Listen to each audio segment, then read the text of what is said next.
All right, guys, I'm on recovery number 2.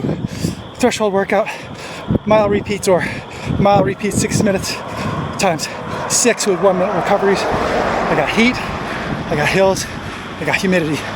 Let's get ready for Boston.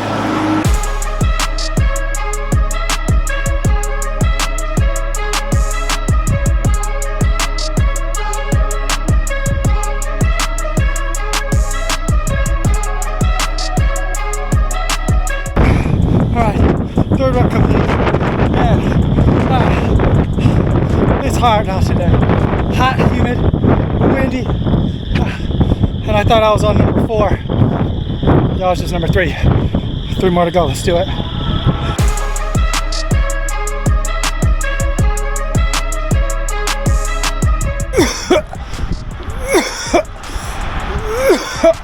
Oh, that was the hardest one.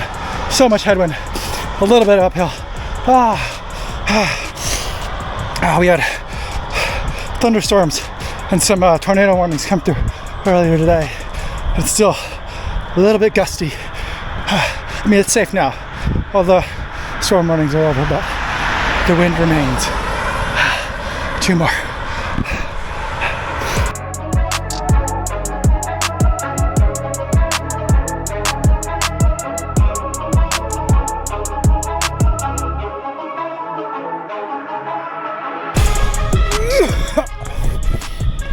One more.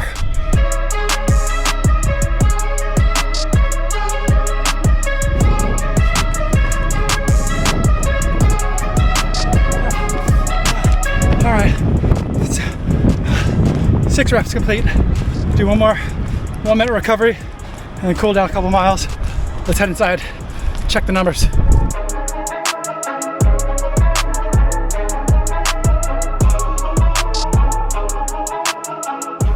All right, we're back in the house now. I'm gonna take a look at some of the numbers in a little bit more detail. I'm gonna look a little bit at Garmin, but I'm gonna spend most of my time looking at Strava because I took, the important numbers that I wanted to pull from Garmin and then I summarize it in the description on my Strava post for the day. So I think that's gonna make the most sense. So this workout was 12 days out from the Boston Marathon, and I know a lot of you guys probably have a 2-week or maybe even a 3-week taper. I personally like to have a 10-day taper. That's something that has worked for me, but this build has been a little bit unusual for me because I'm coming off of the Tokyo Marathon and kind of recovering / building right back up into Boston, which was I think like 7 weeks apart. So things are a little bit different and I'm kind of doing my best to play it by ear. But let's take a look at the numbers themselves. So for each of these 6 reps, it's 6 times 6 minutes at threshold effort with 1 minute of recovery. And for me, that usually means like walking. I'm not worried about jogging, but I'm also not standing in place. So it's kind of a walking recovery.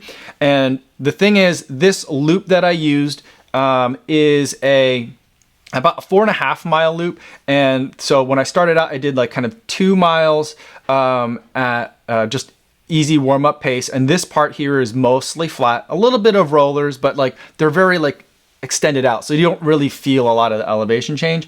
And then once you kind of turn the corner, that's when it starts to get a little bit hillier. There's a nice gradual uphill, and then you hit the bend, and that's when it starts to get really hilly through this last section down through here.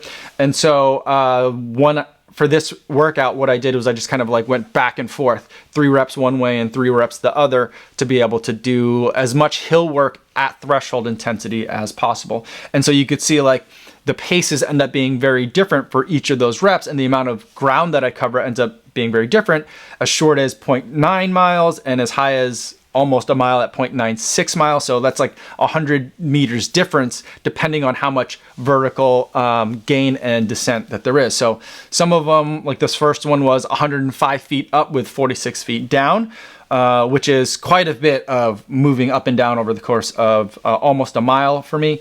And then some of them are kind of flipped, where it's only 49 feet up and then 92 feet downhill. So banging up the quads a little bit, going downhill and running at faster intensity. And hopefully that's going to be a good kind of preparation for a lot of the downhill that I'm going to be seeing on the Boston Marathon course.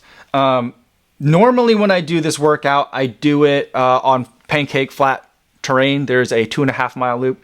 Also in the area that's on softer surfaces that I like to do for the bulk of my threshold sessions. And this is a workout that I do very, very regularly.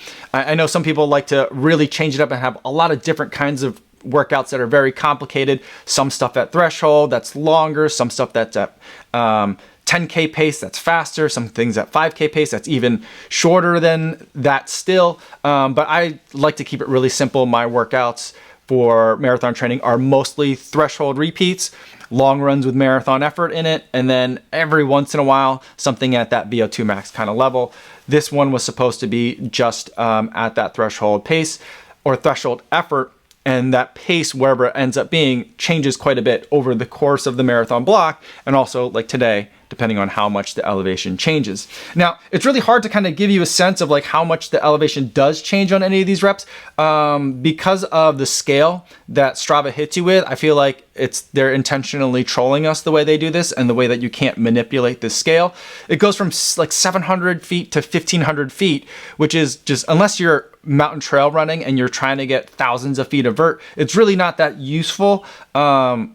So for this one, I think this is a big hill that starts at 785 feet at 2.4 miles into the run and goes up to 848 feet. So that's what, like 60 feet over like a third of a mile. And I think that's a substantial hill for someone that's doing threshold repeats, preparing for a road marathon. So it just looks goofy here to say that this is a really big hill, but I do think that it is.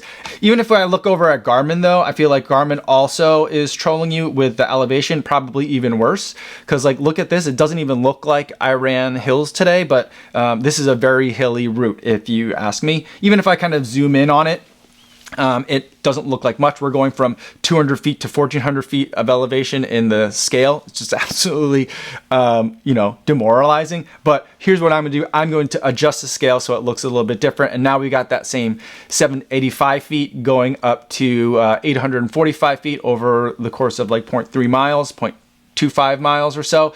And that feels more like the effort that it experienced in the moment on the roads today. But as far as the paces went, I was pretty happy with the paces that they ended up being because they ranged quite a bit from as slow as almost 640, which is like a flat marathon pace for me, down to 616, which is also a flat, normally what kind of my thresholds are like as I'm feeling my fittest getting ready for a marathon. Before Tokyo, that's about 615 to like 620 is about where my threshold repeats would be in terms of minutes per mile.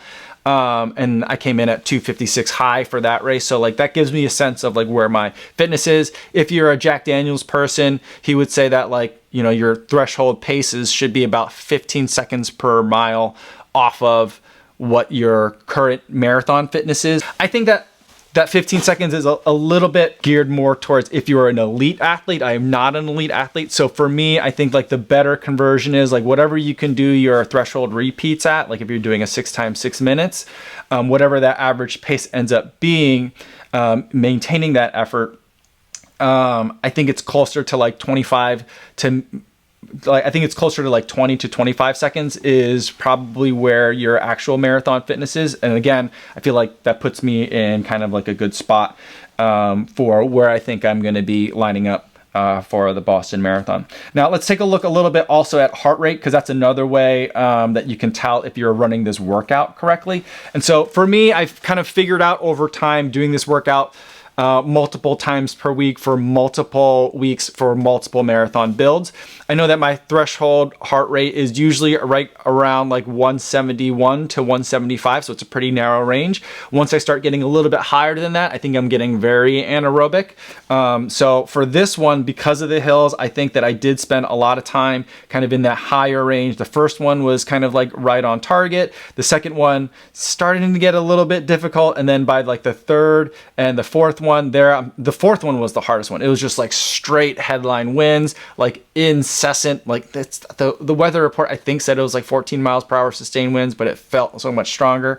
There, like I'm really tapping into my reserves here with like a 178, 179 beats per minute. Like that's like, you know, that's more like 5K effort levels for me. Like once I think my max heart rate's somewhere around like 181 to 183. So like I'm really pushing it on this one. So definitely overdid it a bit there. And then I think it's just hard for your body to recover from that. So even the next one was a little bit easier in terms of the wind and some of the hills, but still the heart rate's staying really high.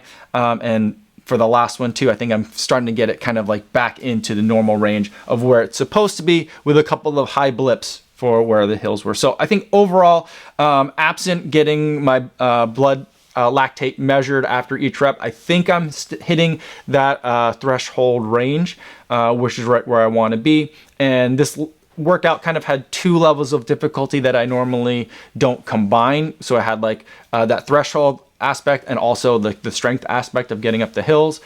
If it was earlier in the block, I'd probably do this workout on flat terrain, and then in the evening either do a second smaller threshold session at an even easier pace, like a 5K at threshold, maybe at 6:30 per mile, which is about, you know, somewhere in between my threshold pace and my marathon pace, or closer to half marathon pace.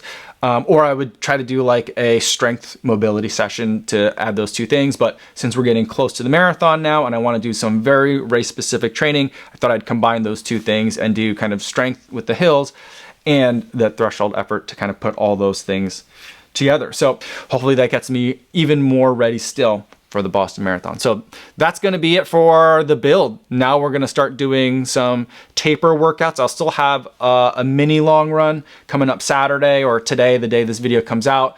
And then I'll have a mini threshold session early next week, the week of the marathon.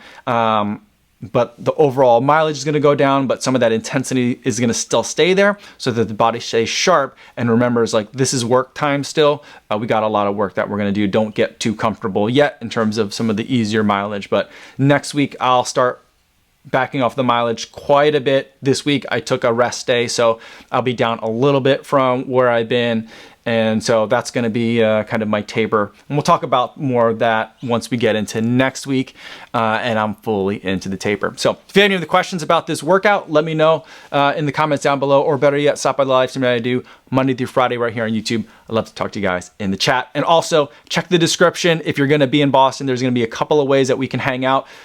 Go to a panel that I'll be hosting or do some shakeout runs together. I'll post some links in the descriptions down below. That's all for today, everybody. Thanks so much for making it all the way to the end of the video. Hopefully you guys are staying safe out there on your runs, and I will see you in the next one. Yo, what's going on?